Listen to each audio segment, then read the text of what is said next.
खातून ने शौहर को छोड़कर देवर के साथ भागकर शादी कर ली।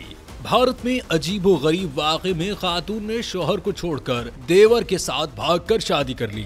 भारतीय मीडिया रिपोर्ट के मुताबिक मेरठ में खातून अपने देवर के साथ उस वक्त फरार हो गई जब उसके शौहर ने बार बार की दरखास्त के बावजूद दाढ़ी मुंडवाने से इनकार कर दिया था। मेरठ के इलाके अजवल गार्डन कॉलोनी के रिहायशी आलमदीन शाकिर नामी शख्स की शादी 7 माह कबल उर्शी से हुई थी।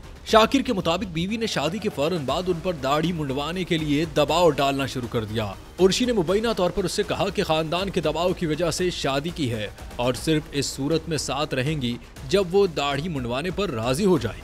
इसी मौजू पर जोड़े के दरमियान अक्सर झगड़ा रहता था, जिस पर शाकिर ने बीवी के घर वालों से भी शिकायत की। शाकिर ने यह भी इल्जाम लगाया कि उर्शी अब उनसे 5 लाख रुपए मांग रही है।